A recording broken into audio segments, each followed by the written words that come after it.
Être femme, ce n'est pas une donnée naturelle. T'as vu comment c'est sexiste ? Les valeurs patriarcales oppressives qui régentent notre éducation. Qu'est-ce que c'est que le sexisme ? C'est le résultat d'une histoire. Tout le monde a sa définition du féminisme. On peut plus rien dire. Qu'est-ce que ça veut dire ? Salut, c'est Marine Pétroline, des Chroniques du Sexisme Ordinaire, le podcast qui débusque le sexisme dans les moindres recoins. Sexisme, virilité, genre, transidentité, vous êtes perdus ? Pas de panique, tout s'explique. Aujourd'hui, on se demande, c'est quoi une agression sexuelle et un viol ?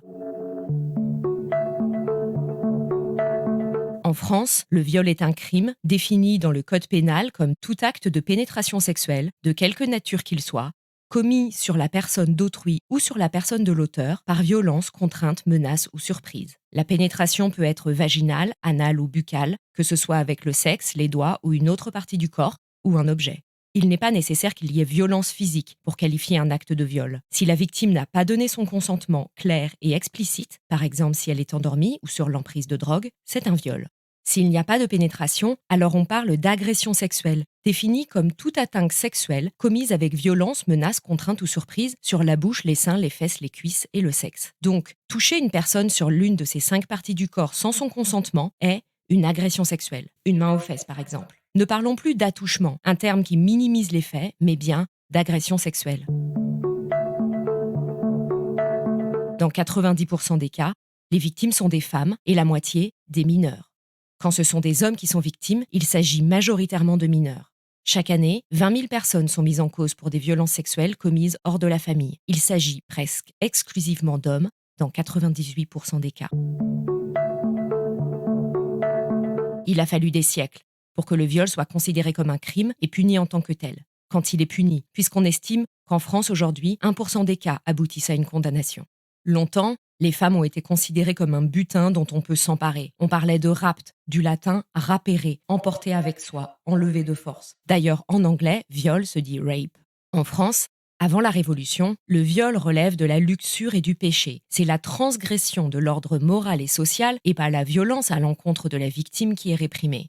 Coucher avec la femme du voisin et bafouer l'honneur du voisin, c'est mal, peu importe que la femme ait été consentante ou pas. Avec la Révolution arrive la Déclaration des droits de l'homme, enfin des droits humains, qui proclame la libre disposition de son corps. Ça change l'esprit de la loi. La femme violée ne serait plus uniquement la propriété usurpée de son mari ou de son père, mais aussi une personne qui dispose du principe de libre disposition de soi. Le viol ne relève plus du registre du vice et du péché devant Dieu, il devient un crime envers les personnes, défini dans le Code pénal de 1810 comme un attentat à la pudeur consommé ou attenté avec violence. Au 19e, il faut donc qu'il y ait violence, sinon ce n'est pas considéré comme un viol. À cette époque, les femmes mariées restent sous tutelle de leur mari et leur doivent obéissance. La loi a surtout pour but de protéger les familles atteintes dans leur honneur. Au final, on a juste laïcisé la justice divine en faisant de la femme la propriété de l'homme. Dans les faits, le viol est très rarement puni et reste perçu comme une initiation sexuelle, une agression sans conséquence, voire un acte d'amour.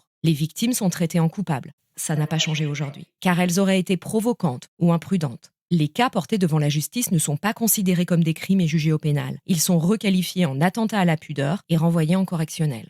Faire juger les viols au pénal sera l'un des grands combats féministes des années 70. En 1980, la définition de viol évolue. Tout acte de pénétration sexuelle, de quelque nature qu'il soit, commis sur la personne d'autrui par violence, contrainte ou surprise, est considéré comme un viol. Il ne faut plus qu'il y ait nécessairement violence. Puis en 1992, la loi reconnaît le viol conjugal. Avant, un homme marié pouvait légalement obliger sa femme à avoir un rapport sexuel, le fameux devoir conjugal. Jusqu'en 1975, il pouvait aussi tuer un homme qu'il aurait surpris en flagrant délit d'adultère avec sa femme au domicile conjugal. Le mari disposait d'un véritable permis de meurtre. En 1994, le terme d'attentat à la pudeur est requalifié dans le code pénal, selon les cas en atteinte sexuelle sur mineur et agression sexuelle. En 2018, la définition de viol est élargie. Il peut aussi être commis sur la personne de l'auteur, ça inclut les fellations forcées, et sous la menace, en plus de la violence, contrainte ou surprise. Devant la loi, seul l'auteur des violences est responsable. Mais encore aujourd'hui, en France, 42% des gens pensent que si la victime a eu une attitude provocante, la responsabilité du violeur est atténuée. La victime responsable de ce qui lui arrive, c'est l'un des premiers stéréotypes de la culture du viol, dont parlait Noémie, aka Maïdusa Gorgone, dans l'épisode sur ce sujet. Autre stéréotype, un viol, c'est un inconnu, un déséquilibré, dans une rue sombre la nuit. C'est faux. Dans plus de 90% des cas, les victimes connaissent leur agresseur. Les violeurs ne sont pas des malades mentaux ou des pervers qui usent de la violence pour assouvir leurs désirs sexuels. Souvent, les violeurs ont une vie sexuelle avec des rapports consentis et ils commettent aussi des viols. C'est monsieur tout le monde, dans tous les milieux, à tous les étages. Car les violences sexuelles sont systémiques. Avec 94 000 viols et tentatives de viol par an en France, ce ne sont pas des faits isolés. Les violences touchent aussi et surtout les enfants. 16% des Françaises et Français ont subi une maltraitance sexuelle dans leur enfance et on estime que dans une même classe, 2 à 3 enfants sont victimes d'inceste. On dit souvent aux victimes « Pourquoi vous n'avez pas crié ? Pourquoi vous ne vous êtes pas défendue ?» On sous-entend « Si elle n'a pas résisté, c'est qu'elle était consentante ». C'est nier l'effet de sidération psychique, un phénomène qui peut survenir en cas d'agression, notamment sexuelle, ou de danger grave, empêchant totalement la personne de réagir. Notre cerveau disjoncte. On sort de son corps, on est en dehors, comme si on regardait la scène de l'extérieur. La sidération explique que les victimes aient des souvenirs flous, voire l'oublient complètement pour peut-être s'en souvenir des années plus tard. Elles mettent aussi du temps à aller porter plainte.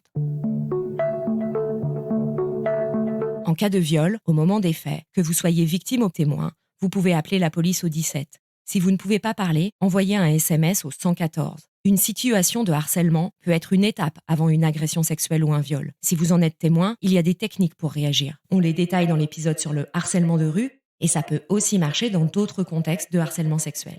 Si vous avez été victime de viol, d'abord sachez que vous n'êtes pas responsable. On n'est jamais responsable des violences qu'on subit, jamais. Ne restez pas seul. Vous pouvez en parler à une personne de confiance, contacter une association ou appeler l'un des numéros dédiés. Je mets plus d'infos dans les notes. Si vous le pouvez, consultez le plus rapidement possible un médecin ou rendez-vous au service de médecine légale d'un hôpital. Les services de police recommandent de vous rendre au poste de police ou à la gendarmerie le plus rapidement possible pour permettre aux enquêteurs d'effectuer les constatations utiles rapidement. Pour cela, il faut préserver le maximum de preuves, empreintes, traces ADN, ainsi que les vêtements portés au moment de l'agression et éviter de se laver. Si des personnes ont assisté à l'agression, essayez de récupérer leurs contacts. Vous pouvez, mais vous n'êtes pas obligé de porter plainte. On en reparlera dans le prochain épisode. Enfin, si une personne vous confie avoir été victime de violences sexuelles, que ce soit du harcèlement, une agression ou un viol, il y a 99% de chances qu'elle dise la vérité. Cette vérité est très lourde à porter et sa parole a de grandes chances d'être remise en doute. Alors, le premier réflexe à avoir, c'est de lui dire « Je te crois ». Les autres paroles qui changent tout, « Tu as bien fait de m'en parler. Tu n'y es pour rien. La loi est de ton côté. Je peux t'aider ». En résumé, un viol, c'est un acte de pénétration commis sans consentement, par violence, contrainte, menace ou surprise. Dans le cas d'agression sexuelle, il n'y a pas de pénétration, mais contact sans consentement sur la bouche, les seins, les fesses, les cuisses ou le sexe. Les violences sexuelles envers les femmes et les enfants, majoritairement commises par des hommes, sont encore aujourd'hui des violences systémiques, largement banalisées et invisibilisées. Les victimes ne sont jamais responsables et il n'y a aucune circonstance atténuante pour les auteurs. Si vous êtes victime de violences sexuelles, on vous croit. Ce n'est pas de votre faute. La loi est, en théorie, de votre côté et de nombreuses associations peuvent vous aider. Voilà, maintenant vous savez ce que c'est un viol et une agression sexuelle. Les mots sont importants, car comme le dit Beauvoir, nommer c'est dévoiler et dévoiler c'est déjà agir. Rendez-vous dans le prochain épisode pour continuer à nommer, dévoiler et agir contre le sexisme. En attendant, vous pouvez retrouver les chroniques du sexisme ordinaire sur les réseaux sociaux et vous abonner à la newsletter pour découvrir encore plus de pépites antisexistes. Si vous pensez que tout ce qu'on raconte ici est important pour arriver à plus d'égalité, parlez-en autour de vous, laissez-nous des mots d'amour sur Apple Podcast et Spotify. C'est important, ça permet à d'autres de découvrir le podcast et puis nous, ça nous fait plaisir de savoir que vous appréciez ce qu'on raconte.